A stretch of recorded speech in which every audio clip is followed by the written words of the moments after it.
ಹೆಚ್ಚಿನ ಟ್ರೇಡರ್ಗಳು ಒಂದು ನಕ್ಷೆನೇ ಇಲ್ಲದೆ ಪರ್ವತ ಹತ್ತೋಕೆ ಪ್ರಯತ್ನಿಸ್ತಾರೆ.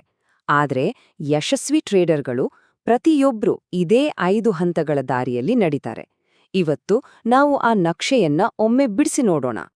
ಈ ಪ್ರಶ್ನೆಯನ್ನ ನಮಗೆ ನಾವೇ ಪ್ರಾಮಾಣಿಕವಾಗಿ ಕೇಳ್ಕೊಳ್ಳೋದು ತುಂಬಾ ಮುಖ್ಯ. ಯಾಕಂದ್ರೆ ಈ ಪ್ರಯಾಣದಲ್ಲಿ ನಾವು ಎಲ್ಲಿದ್ದೇವೆ ಅಂತ ಗೊತ್ತಿಲ್ಲ ಅಂದ್ರೆ ಮುಂದೆ ಹೋಗಕ್ಕೆ ಸಾಧ್ಯವೇ ಇಲ್ಲ. ಒಂದೇ ಜಾಗದಲ್ಲಿ ಅದೇ ತಪ್ಪುಗಳನ್ನ ಮಾಡ್ತಾ ಸುತ್ತುತ್ತಾ ಇರ್ಬೇಕಾಗತ್ತೆ. ಸರಿ, ಹಾಗಾದ್ರೆ ಇದುವೇ ಆ ನಕ್ಷೆ. ಟ್ರೇಡರ್ನ ಪ್ರಯಾಣದಲ್ಲಿ 5 ಮುಖ್ಯ ಹಂತಗಳಿವೆ. ಮೊದಲನೆಯದು ಭ್ರಮೆ, ಎರಡನೆಯದು ಹತಾಶೆ, ಮೂರನೆಯದು ರಿಸ್ಕ್ ನಿಯಮಗಳ ಅರಿವು, ನಾಲ್ಕನೆಯದು ದಿನಚರ್ಯೆ ಮತ್ತು ಶಿಸ್ತು, ಮತ್ತು ಕೊನೆಯದಾಗಿ ಹರಿವು ಮತ್ತು ಪಾಂಡಿತ್ಯ. ಬನ್ನಿ ಒಂದೊಂದಾಗಿ ಇದ್ರೊಳಗೆ ಇಳಿಯೋಣ. ಆಹಾ, ಮೊದಲನೇ ಹಂತ. ನಾವೆಲ್ಲರೂ ಇಲ್ಲಿಂದಲೇ ಶುರು ಮಾಡಿದ್ದು. ಈ ಹಂತದಲ್ಲಿ ಎಲ್ಲೋ ಒಂದು ಹೋಲಿ ಗ್ರೇಲ್ ಸಿಸ್ಟಮ್ ಇದೆ, ಒಂದು ಮ್ಯಾಜಿಕ್ ಇಂಡಿಕೇಟರ್ ಇದೆ, ಅದನ್ನ ಕಂಡಿಡಿದ್ರೆ ಸಾಕು, ಸೋಲೇ ಇಲ್ಲ ಅನ್ಕೊಂಡಿರ್ತಾರೆ. ಈ ಹಂತದಲ್ಲಿ ಆಗಬಹುದಾದ ಅತ್ಯಂತ ಕೆಟ್ಟ ವಿಷಯ ಅಂದ್ರೆ ಏನು ಗೊತ್ತಾ? ಆರಂಭಿಕರ ಅದೃಷ್ಟ. ಏನೋ ಗೊತ್ತಿಲ್ಲದೆ ಒಂದು ಟ್ರೇಡ್ ಮಾಡಿ ಅದು ದೊಡ್ಡ ಲಾಭ ತಂದುಕೊಡುತ್ತೆ. ಬ್ಯಾಮ್! ತಲೆಯಲ್ಲಿ ಡೋಪಮೈನ್ ಪ್ರವಾಹವೇ ಹರಿಯುತ್ತೆ. ತಾವೊಬ್ಬ ಜೀನಿಯಸ್ ಅಂತ ಅನಿಸೋಕೆ ಶುರುವಾಗತ್ತೆ. ಆದ್ರೆ ವಾಸ್ತವದಲ್ಲಿ ಮಿದುಳು ಒಂದು ತಪ್ಪು ಪಾಠವನ್ನ ಬಲವಾಗಿ ಕಲ್ತ್ಕೊಂಡಿರುತ್ತೆ. ಮತ್ತು ಈ ತಪ್ಪು ಪಾಠವೇ ಟ್ರೇಡಿಂಗಲ್ಲಿ ಅತ್ಯಂತ ಅಪಾಯಕಾರಿ ನಂಬಿಕೆಗೆ ಕಾರಣವಾಗತ್ತೆ. ನಾನು ಹೆಚ್ಚು ರಿಸ್ಕ್ ತಗೊಂಡೆ, ಹಾಗಾಗಿ ನಾನು ಸರಿಯಿದ್ದೇನೆ. ಈ ಒಂದೇ ಒಂದು ತಪ್ಪು ಸಮೀಕರಣ ಮುಂದೆ ಆಗುವ ದೊಡ್ಡ ಅನಾಹುತಕ್ಕೆ ಅಡಿಪಾಯ ಹಾಕಿರುತ್ತೆ. ಇದೊಂದು ಟೈಮ್ ಬಾಂಬ್ ಇದ್ದ ಹಾಗೆ. ಮತ್ತು ನಂತರ ಅನಿವಾರ್ಯವಾಗಿ ಅದು ಆಗೇ ಆಗತ್ತೆ. ಮಾರುಕಟ್ಟೆ ಎಚ್ಚರಿಕೆಯ ಗಂಟೆ ಬಾರಿಸುತ್ತೆ. ತಿಂಗಳುಗಟ್ಟಲೆ ಸಂಪಾದಿಸಿದ ಹಣ ಕೆಲವೇ ನಿಮಿಷಗಳಲ್ಲಿ ಕಣ್ಮುಂದೆಯೇ ಮಾಯವಾಗೋದನ್ನ ನೋಡ್ಬೇಕಾಗತ್ತೆ. ಆ ಶಾಕ್, ಆ ಭಯ, ಇದು ಹೇಗೆ ಸಾಧ್ಯವಾಯಿತು ಅನ್ನೋ ಪ್ರಶ್ನೆ ಇದೆಯಲ್ಲ, ಅದೇ ಮೊದಲ ಹಂತದ ಭ್ರಮೆಯನ್ನ ಪುಡಿಪುಡಿ ಮಾಡತ್ತೆ. ಅದು ತುಂಬಾ ನೋವಿನ ಪಾಠ, ಆದ್ರೆ ಅಷ್ಟೇ ಅವಶ್ಯಕವಾದ ಪಾಠ ಕೂಡ. ಆ ದೊಡ್ಡ ಹೊಡೆತದ ನಂತರ ಎರಡನೇ ಹಂತಕ್ಕೆ ತಳ್ಳಲ್ಪಡ್ತೇವೆ. ಅದೇ ಹತಾಶೆ. ಈಗ ತಮ್ಗೆ ನಿಜವಾಗ್ಲೂ ಏನೂ ಗೊತ್ತಿಲ್ಲ ಅನ್ನೋ ನೋವಿನ ಅರಿವಾಗತ್ತೆ. ಮತ್ತು ಈ ಜಾಗ, ಇಲ್ಲೂ ಕೂಡ ತನ್ನದೇ ಆದ ಬಲೆಗಳಿವೆ. ಈ ಹಂತದಲ್ಲಿ ಸಿಸ್ಟಮ್ ಹಾಪಿಂಗ್ ಶುರುವಾಗುತ್ತೆ. ಅಂದ್ರೆ ಒಂದು ಸ್ಟ್ರಾಟಜಿ ಕೆಲವು ಸಾರಿ ಸೋತ ತಕ್ಷಣ ಅದು ಸರಿಯಿಲ್ಲ ಅಂತ ಇನ್ನೊಂದಕ್ಕೆ ಜಿಗಿಯೋದು.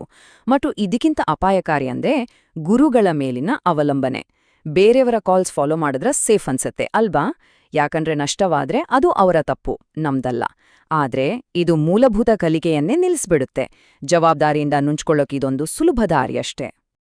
ಇಲ್ಲಿ ಒಂದು ಮುಖ್ಯವಾದ ಸತ್ಯವನ್ನ ಅರ್ಥ ಮಾಡ್ಕೊಳ್ಬೇಕು. ಈ ಹಂತದಿಂದ ಹೊರಬರಲು ಇನ್ನೂ ಹೆಚ್ಚಿನ ಮಾಹಿತಿ ಬೇಕಾಗಿಲ್ಲ. ಬಹುಶಃ ಈಗಾಗ್ಲೇ ನಮ್ಮ ಹತ್ತಿರ ಅಗತ್ಯಕ್ಕಿಂತ ಹೆಚ್ಚು ಮಾಹಿತಿ ಇರತ್ತೆ.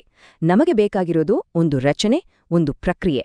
ಮತ್ತು ಅದು ನಮ್ಮನ್ನ ಪ್ರಯಾಣದ ಅತ್ಯಂತ ಪ್ರಮುಖ ತಿರುವಿಗೆ ಕರೆತರುತ್ತೆ. ಮೂರನೇ ಹಂತ. ಇಲ್ಲಿ ನಾವು ಜೂಜಾಟವನ್ನು ನಿಲ್ಲಿಸಿ ಒಂದು ಬಿಸ್ನೆಸ್ನಂತೆ ಟ್ರೇಡ್ ಮಾಡೋಕೆ ಶುರು ಮಾಡ್ತೀವಿ. ಸಂಭವನೀಯತೆಗಳ ಬಿಸ್ನೆಸ್. ಇಲ್ಲಿ ಮನಸ್ಥಿತಿಯಲ್ಲಿ ದೊಡ್ಡ ಬದಲಾವಣೆ ಆಗತ್ತೆ.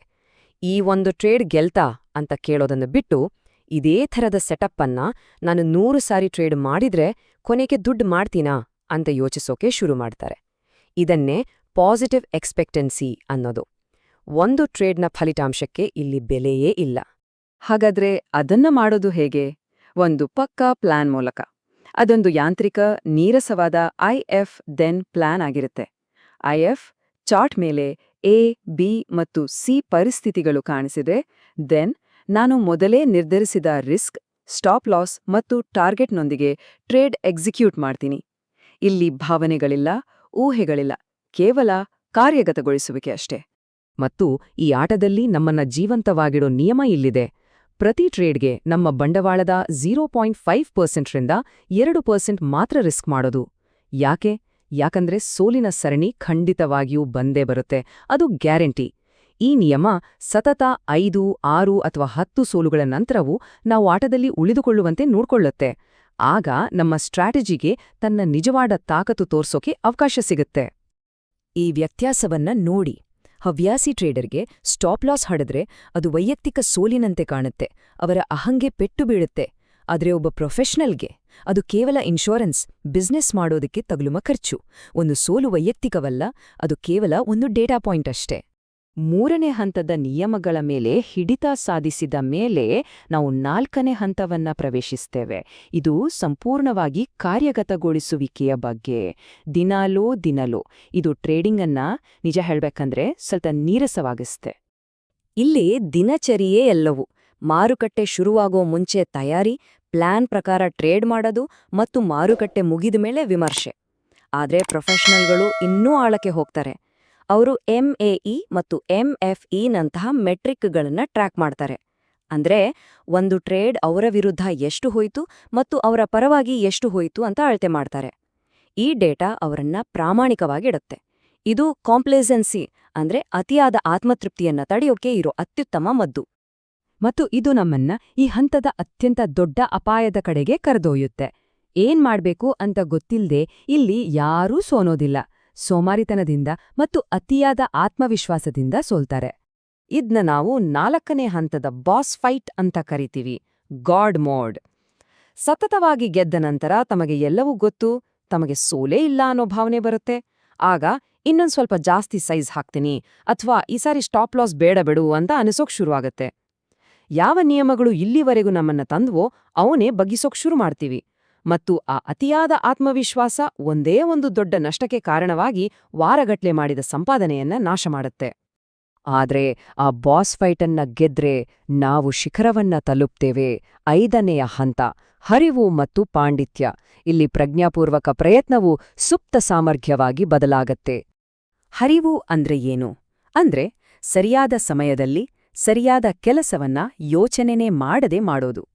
4ನೇ ಹಂತದಲ್ಲಿ ಶಿಸ್ತಂಗ ಬಲವಂತವಾಗಿ ಪಾಲಿಸಬೇಕಿತ್ತು. ಆದ್ರೆ 5ನೇ ಹಂತದಲ್ಲಿ ಅದು ಸಹಜವಾಗಿ ಆಟೋಮ್ಯಾಟಿಕ್ ಆಗಿ ಆಗತ್ತೆ. ಇದು ಮಾರುಕಟ್ಟೆಯ ನಡವಳಿಕೆಯನ್ನ ಸಾವಿರಾರು ಬಾರಿ ನೋಡಿದ ನಂತರ ಹುಟ್ಟುವ ಒಂದು ರಿಫೈನ್ಡ್ ರಿಫ್ಲೆಕ್ಸ್. ಮತ್ತು ಈ ಮಟ್ಟದಲ್ಲಿ ಒಂದು ಅಂತಿಮ ಸತ್ಯದ ಅರಿವಾಗತ್ತೆ. ಟ್ರೇಡಿಂಗ್ ಕೇವಲ ಸ್ಟ್ರಾಟಜಿ ಆಟ ಅಲ್ಲ, ಇದು ನಮ್ಮ ಶಕ್ತಿಯನ್ನ ನಿರ್ವಹಿಸುವ ಆಟ. ಒಬ್ಬ ನಿಜವಾದ ಪ್ರೊಫೆಷನಲ್ಗೆ ಯಾವಾಗ ಟ್ರೇಡ್ ಮಾಡಬಾರ್ದು ಅಂತ ಗೊತ್ತಿರುತ್ತೆ. ಸರಿಯಾಗಿ ನಿದ್ದೆ ಆಗಿಲ್ವಾ, ದೈಹಿಕವಾಗಿ ಅಥವಾ ಮಾನಸಿಕವಾಗಿ ಸುಸ್ತಾಗಿದ್ಯಾ, ಅವರು ಸುಮ್ನೆ ಸಿಸ್ಟಮ್ ಆಫ್ ಮಾಡಿ ದೂರ ಉಳಿದುಬಿಡ್ತಾರೆ. ಯಾಕಂದ್ರೆ ಸುಸ್ತು ಸರಿಯಾದ ನಿರ್ಧಾರ ತೆಗೆದುಕೊಳ್ಳೋ ಸಾಮರ್ಥ್ಯವನ್ನ ನಾಶ ಮಾಡುತ್ತೆ ಅಂತ ಅವರಿಗೆ ಗೊತ್ತಿರುತ್ತೆ. ಕೆಲವೊಮ್ಮೆ ಏನು ಮಾಡದೇ ಇರುವುದೇ ಅತ್ಯಂತ ಲಾಭದಾಯಕ ನಿರ್ಧಾರವಾಗಿರುತ್ತೆ.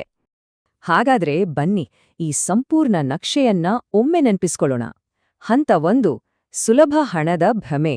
ಹಂತ 2, ಯಾವುದೂ ಕೆಲಸ ಮಾಡಲ್ಲ ಅನ್ನೋ ಹತಾಶೆ. ಹಂತ 3, ಸಂಭವನೀಯತೆ ಮತ್ತು ರಿಸ್ಕ್ ಬಗ್ಗೆ ಅರಿವು. ಹಂತ 4, ನೀರಸವಾದರೂ ಶಿಸ್ತುಬದ್ಧ ದಿನಚರಿ.